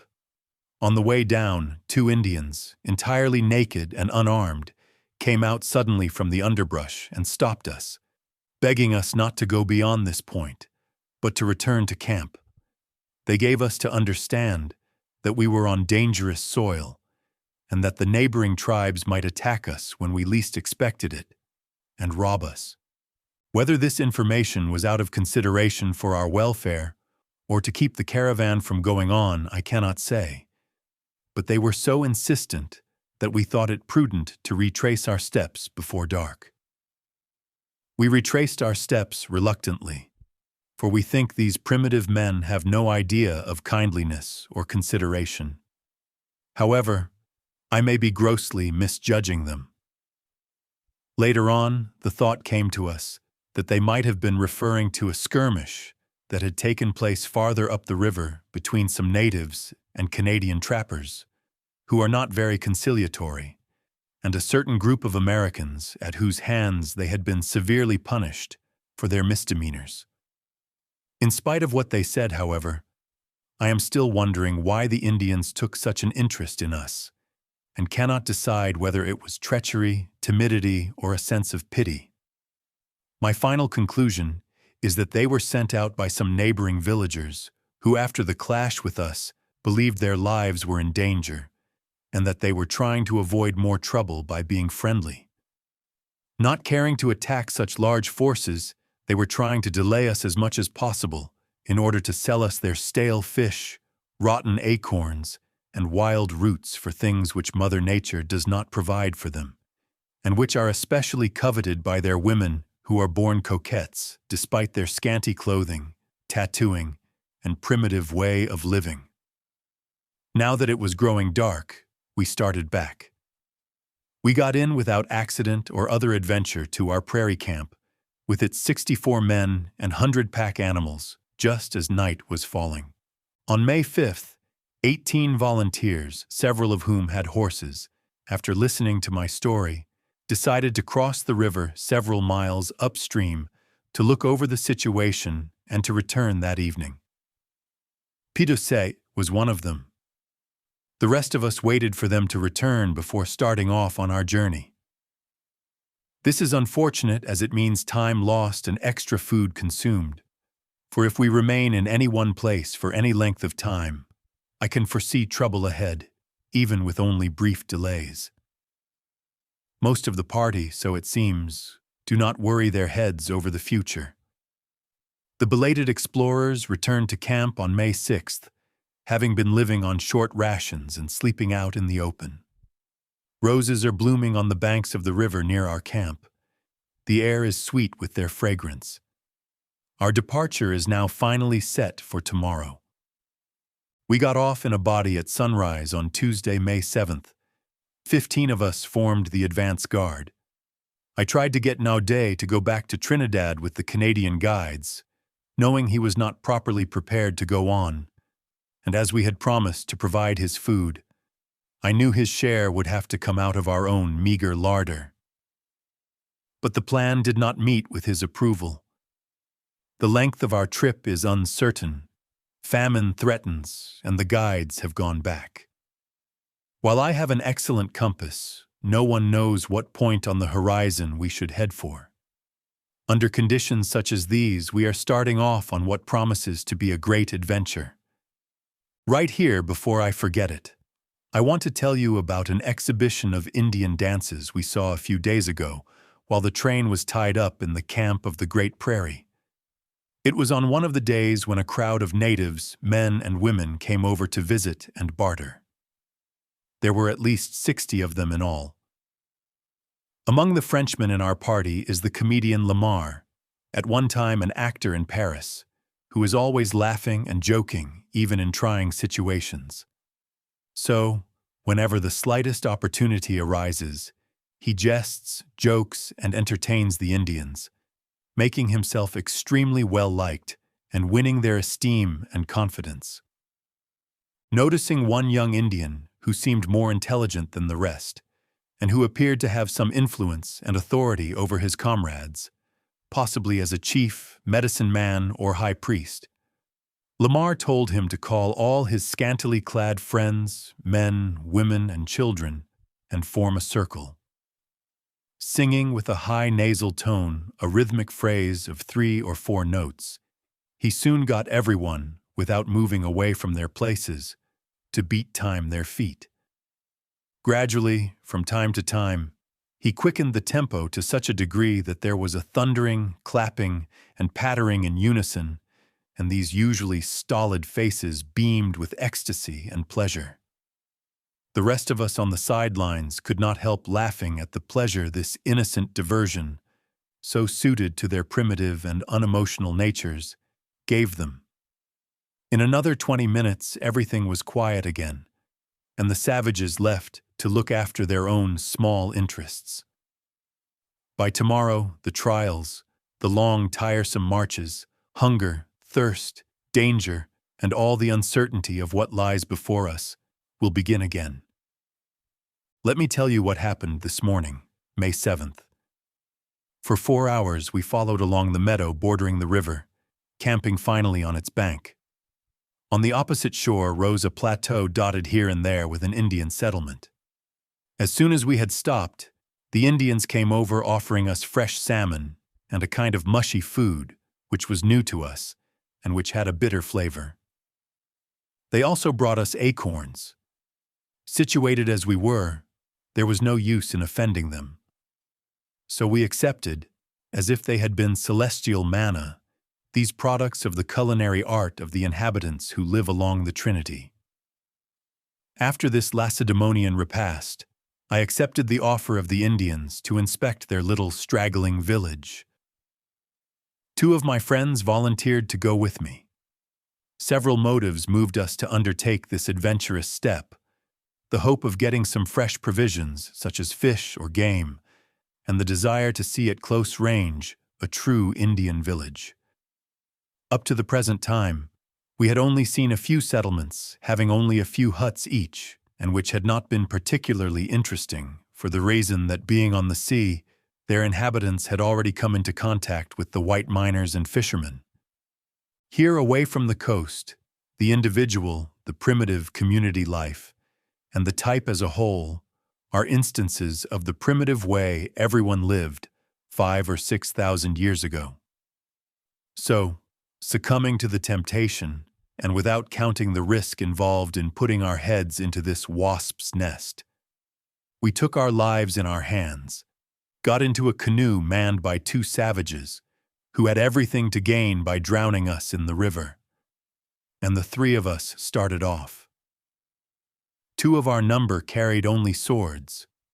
The third man was better equipped, as he had a first-class revolver with 6 chambers. Crossing the river without mishap, we climbed the hills and found ourselves among the Indians. The village consisted of 20 huts, built of wooden planks plastered with mud and moss, and roofed with split logs which the Indians obtain in any thickness and breadth desired by burning down a tree and splitting it with a wedge-shaped flint, which is driven in with a piece of wood. The red pine grows abundantly in these California forests, and as it is easily cut, this task is not difficult. Each house is only 1 story high and is set down about a meter in the ground. A way of building meant no doubt to afford protection from the cold in the winter season. The hut has only one opening, which serves both as door and window. This is round, close to the ground, and about 50 centimeters in diameter. To enter it is necessary to crawl in on all fours, but happily obesity is unknown among the Indians. Any fat woman would be forced to sleep outside. Such is the exterior. While I had hoped to see the interior, in addition, my friends prevented me, saying I might be brought out dead, or at least stripped of all my belongings. I was particularly impressed by noticing that there were far more women than men in and about the village, and inferred that the husbands and brothers were fishing, hunting, or off looking for trouble. I would place the total population at around 100 inhabitants. Among the younger women, I noticed several who were quite good-looking. Among the older ones of both sexes, there were several who were so wrinkled that they might easily have been 100. Only about a dozen young men put in an appearance. They covered everything we owned. Had we listened to them, we would have handed over every single thing we were wearing. And yet they offered us almost nothing in return.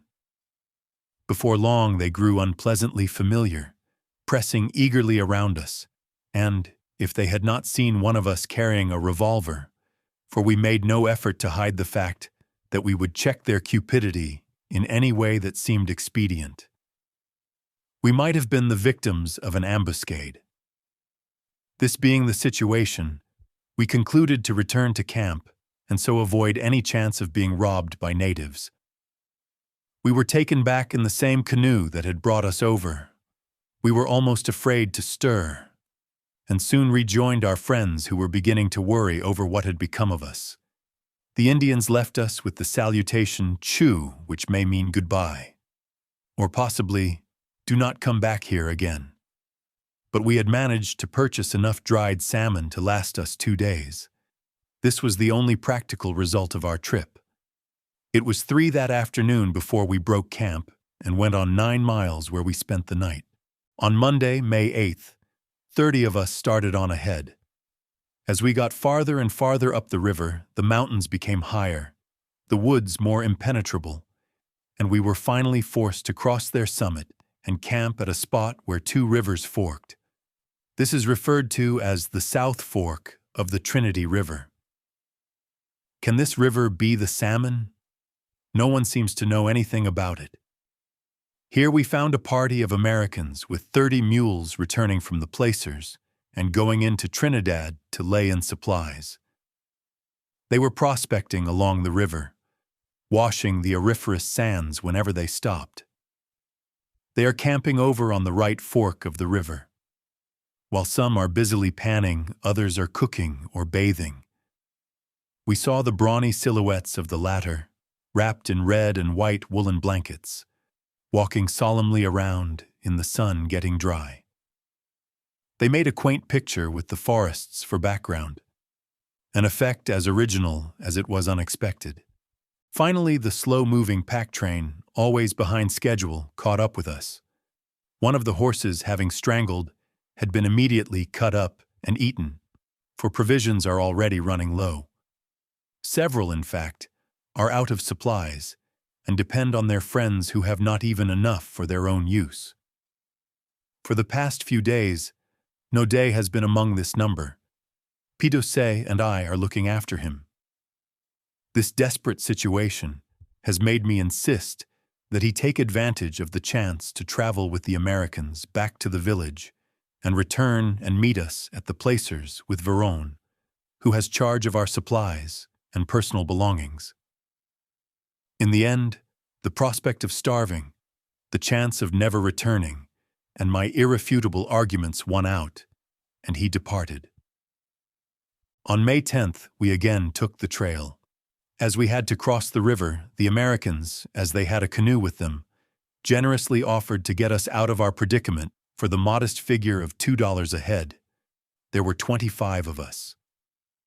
These 19th century Karens are good bargainers. Once on the opposite bank, we did not linger in these Elysian fields with their shade, their silence, and their sense of desolation. Those who were short of funds waded over with the water up to their necks, holding their guns up over their heads, and dried out en route. Even if this river we have just crossed is not the Acheron, it may be our Rubicon. Still, we must press on, since hunger, fatigue, and misery threaten us along the Trinity, and until we reach the placers. With all the courage, energy, and gaiety we could muster, we pushed ahead, climbing without a stop for 7 hours. Then tired, hungry, and thirsty, and not finding any water, we went on until dark, when we came finally to a small brook. On the way, we met a pack train returning to the coast. By them, we were told that we were 30 miles from the placers. This meant only 2 days more before we should reach this long-desired land of promise. Soothed by this hope, we spent a restful night, and by morning felt rested in body and spirit. Despite our meager repast of pancakes and water, we were eager to start off once more. This was on the 10th of May. The next day we tramped for 5 hours over hills and valleys, but all to no purpose, as we had lost our way. Not until 3 that afternoon did we find the trail again. Following it until 5 that evening, weary and discouraged, we again camped beside a little stream. Our next move was to attempt to rejoin the main party, for, should we have another such unfortunate experience, we would be out of food completely, except for roots and acorns, and the latter are very scarce at this season. We had not made more than 6 miles. On the 12th of May, in the hopes of making up for lost time, we started off bright and early in the morning. Within less than 2 hours, we were lost. All traces of the trail had ended, and while we scouted around in every direction looking for it, 20 of us spent 2 hours looking. We were unsuccessful. Several of the members of the party grew panicky, among them Pidocet, who several times lost his head completely. Not knowing what to do in this trying situation, we decided to camp, hoping in the night we might think of some solution. I profited by this forced rest near a brook, probably the same one we had come upon yesterday, to try and kill some game. Nearby was a shady pool.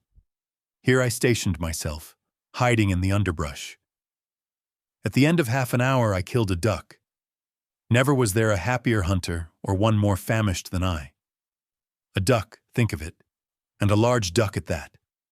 Enough for 2 days. No duck would have meant going hungry. Pidocet and I were the center of envy as we dressed it and roasted it that day, and divided 1/2 between us. All this took less than an hour, and, in spite of our hollow stomachs, which were far from being satisfied, I put the other half away for tomorrow. As the more of us there were, the more slowly we traveled. On May 13th, I decided to go ahead with Pidocet and 2 Germans and get in before the rest, who seemed in no hurry to reach the mines. We cut straight through the woods ahead of us, hoping to find some indication of a trail. But we found something we were not looking for, a forest of trees about 60 meters or more high. Where the branches should have been near the base, they were smothered with wild vines, which climbed far up their trunks in a search for air and sunlight, to a height of some 10 meters above the ground. These great pines measured about 30 centimeters in diameter. Farther on, we found an immense fallen tree which may have been lying there for 2 centuries, and which was still in an excellent state of preservation. Near it was another of equal size which had wound its roots around the fallen log and had sent up great branches in an attempt to extract strength and life from the sunlight. In following the tracks of some big game, we frequently came across deep traps dug out by the Indians. These were covered with thick branches and leaves and were designed to catch large animals. If we had only been lucky enough to find a single doe, deer, bear, or stag, what a feast it would have brought to the discouraged members of our party. In addition to that, it would also have supplied us with food for some time to come. For several kilometers we passed by plants which supply the raw material used by the Indians in making articles. These plants, or vines, hung in festoons from tree to tree several feet off the ground. Had they only been Ariadne's thread, they would have led us out of our present labyrinth. However, I must admit that it is used only for fishing tackle, esparto, and loinclothes, or fly nets, the only garments worn by the Indians. After walking 7 hours, we returned to the place we had started from in the morning. There we had left the pack train, which had not moved from the bank of the river. Discouraged, despondent, and weary, I camped with a heavy heart, my head aching, my stomach hollow, and my feet covered with blisters. Having rested, 3 men on horseback started off on May 14th to explore the country for several leagues in the immediate vicinity and to look for our lost trail. In the meanwhile, we mended our socks, searched for game which was nowhere in sight, and lived on herbs and roots. Among them, we found a plant known as the wild cabbage, which looks something like our plantain in France. This, in a sense, appeased our appetites. We also made a few cakes, baking them in the ashes, as we had no ingredients for pancakes. Having also run out of tea and alcohol, we drank instead a concoction made of mint and elderberries, unsweetened. It was refreshing, however, and quite in keeping with our present condition. In the evening our guides came in, but they had only found what we had found: forests, mountains, and no trace of a road. This made everyone look serious. Even the gayest sobered down, and the most calloused looked careworn. Personally, I am seriously alarmed over what fate has in store for us, but I am trying to hide my fears and not increase the general feeling of downheartedness. On the 15th of May, we decided to make a fresh attempt, so I started out with 7 volunteers, one of them being Paidose, my man Friday. In the hope of having better success, we took another direction. We knew a road existed as several pack trains had gone over it, but we did not know how to get our bearings or how far away it was. After tramping all day long, we camped at night near a little lake. Snakes and tortoises, which vanished into the lake at our approach, were thick along its shores. How my mouth watered for turtle soup. Unable to get any of them, we did manage, however, to kill 2 large snakes with some stones, as well as several little ophidians, which we ate for supper. But a stew of reptile half-cooked in salty water is a poor feast for Epicurean stomachs. Having nothing better, we ate them together with some herbs and a few biscuits. Completely worn out, we soon went sound asleep, soothed by the music of a little brook trickling only 200 feet from our camp. On May 16th, 3 of our comrades deserted us, having more faith in their own lucky star than in ours. This left only 5 in our party. Leaving all baggage and supplies, except a gun and compass, behind, two of us climbed a high mountain which commanded a sweeping panorama of the country. Personally, I felt certain that, if a road actually existed, it would follow the summit. The lower levels in this thickly wooded country are so covered with underbrush that they are almost impassable, and so it is only higher up that the trees are thinned out enough to permit men, not to mention pack animals, to travel. In our inexperience, no one had thought of this before. After climbing for 5 hours, my companion and I reached the top. Here we found a recently traveled trail, in fair condition, following the direction we were taking. There was now no longer any doubt, but that we were on the right road. We were saved at last. But after finding it, we did not know which turn to take, the right or the left. Not wishing to shoulder the responsibility of this decision, I concluded to put it up to the crowd when we got back here next day. With a light heart, we now retraced our steps and climbed down the mountain we had ascended under such difficulties. On the way down, however, my friend and I could not agree on what shortcut to take. When I started, I had taken my bearings with the compass from a high peak on a line with our camp. But in my hurry to arrive without any delay and announce the good news, I took the right-hand turn, my companion following the same trail we had taken that morning. I tramped and tramped for 4 hours, crossing ravines, pushing through thick underbrush, climbing up rocky peaks, and getting so entangled in the underbrush that, worn out and exhausted, I could go no farther through the dense underbrush and young pines that barred my way. In trying to scale some rocks which hemmed me in on 3 sides, my strength gave way. I had visions of passing the night alone and hungry in this isolated spot, and I had imprudently come off without food, water, or blankets. As the nights are cold, all I could do was to light a fire to keep off wild animals. As a signal of my distress, I fired several shots, but got no response but their echo. And yet I knew I could not be very far away from camp. Despondent over the situation, I sat down and rested. But if my body was idle, my mind was active, turning over ways and means of extricating myself from this dilemma. A host of reflections far from gay or reassuring, passed before me.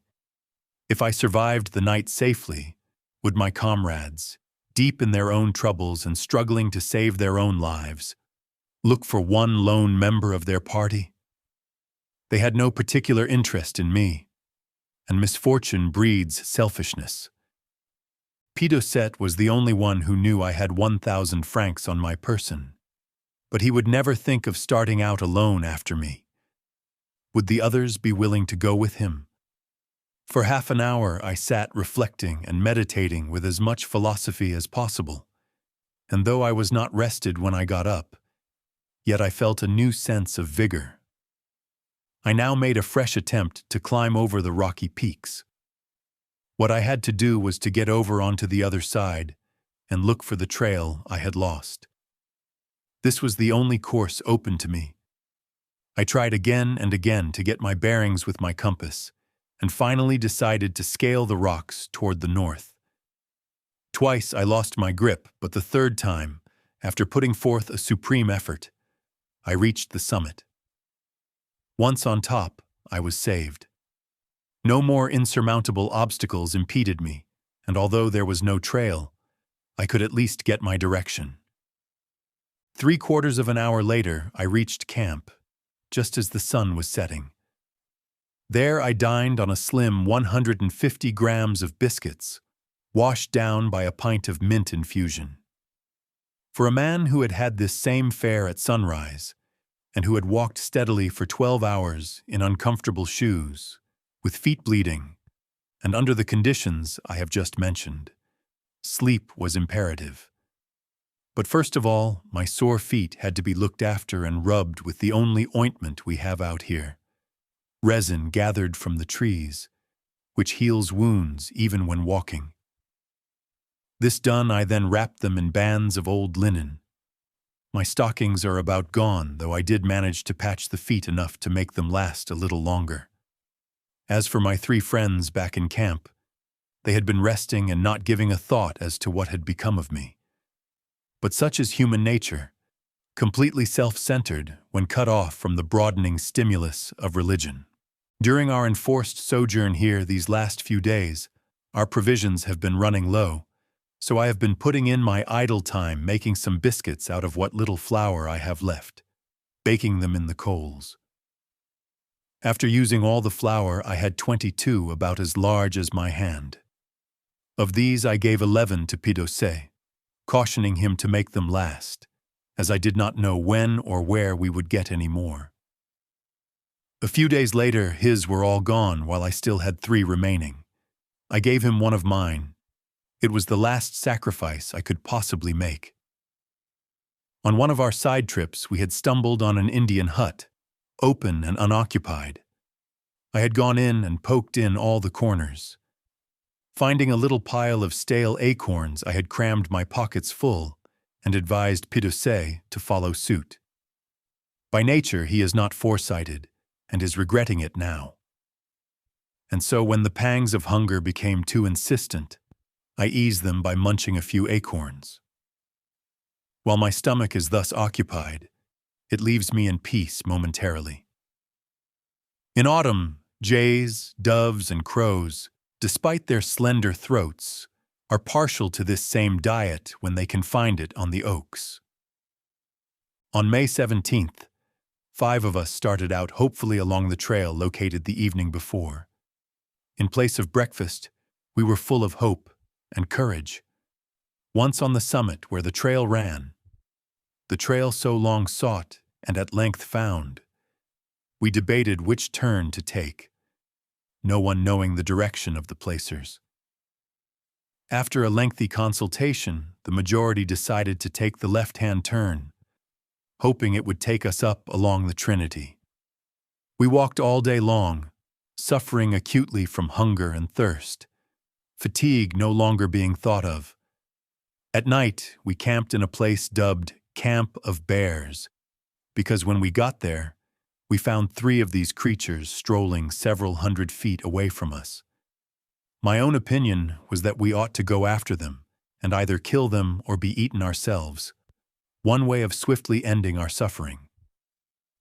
By taking the first course, we could replenish our larder with delectable food and feast for several days on bear meat, as well as having the hides to use for repairing our shoes. By the second, we had an excellent chance to end the ill luck that had pursued us relentlessly from the beginning of the trip.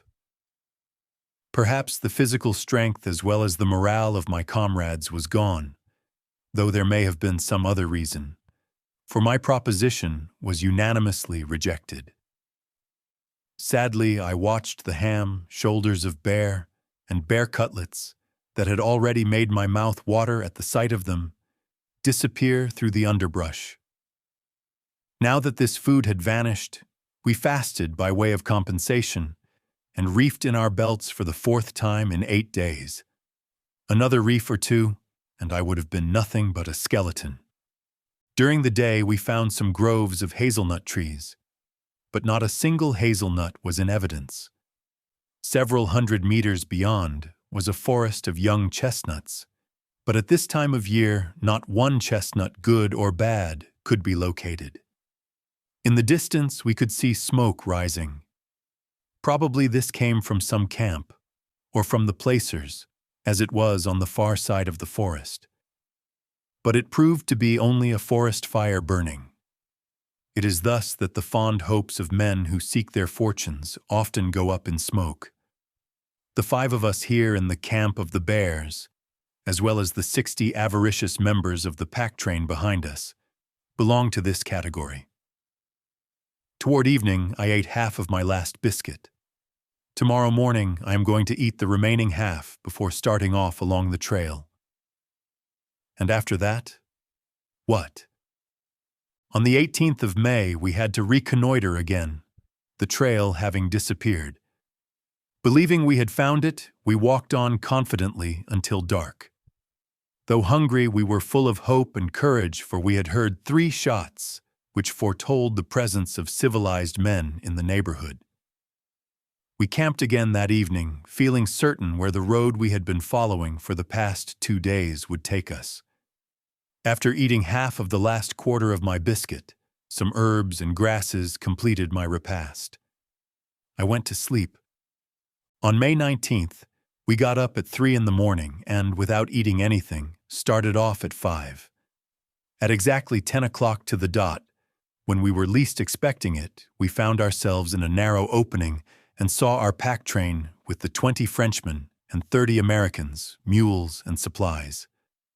Having found them, we were now no longer in danger. It was some time since I had eaten, and only a scrap of my last biscuit, which I was saving for supper, was left. Pidosse's food was all gone. Call it what you like, chance, providence, the good Lord, or all combined, had led us out of the most perilous position a man could possibly be in. Here in camp, we learned that for the past 2 days, we had been traveling away from, not toward, the placers.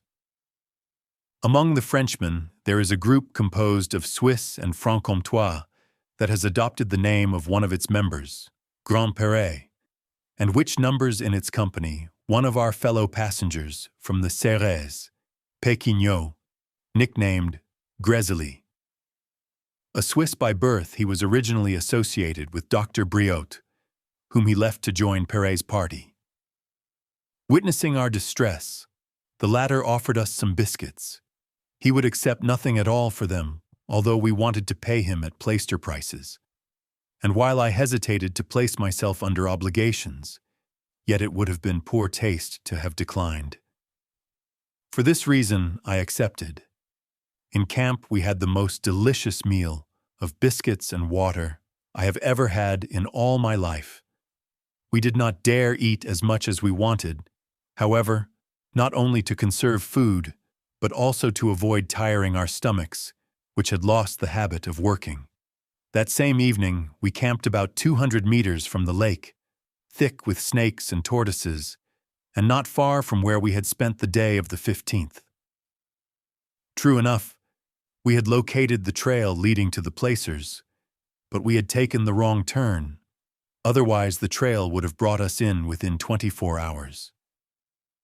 A peculiarity of these mountain roads, which often follow all the contours of the mountain in the course of 10 or 15 leagues, is that they frequently seem to go in the opposite direction from your destination. This was what led us at that time to make this grave error. On May 20th, we crossed the mountains, which were still covered with snow. Worn out, strength gone, feet bleeding, and with mere shreds of socks tied on with strings as my only stockings, I still managed to keep going. Walking, in the course of time, becomes automatic. This, together with energy and strong will, is what keeps a man going, and no amount of suffering, hardship, or discouragement can shake it. The group called Grand-Père took the lead. Pidosset, my 3 other friends in misfortune, and I followed behind with the Americans who travel at an easy gait. We were making for a camp 20 miles beyond where we started from in the morning. It was a hard trip. Breaking camp at 4 in the morning on May 21st, 1850, the anniversary of the day I left Havre a year ago. After crossing some broad plains and climbing some high mountains, we halted for lunch at noon. Learning that some of our companions of the Serres were camping on the shores of the Trinity, about 4 miles below the placer called Big Bar, they were among the first to pan along this river. Pidosset and I, fearing the main train would not get in that night, pushed straight on for the goal of our long journey. We got in just as the sun was setting. That concludes the Gold Trail Notes from Ernest de Massey's diary. If you liked this journey, don't forget to like the video and subscribe to my channel. In the next chapter, we enter the heart of the Trinity mines, where the real adventure begins and where danger, discovery, and treasure await. Subscribe so you don't miss it. Thanks for watching.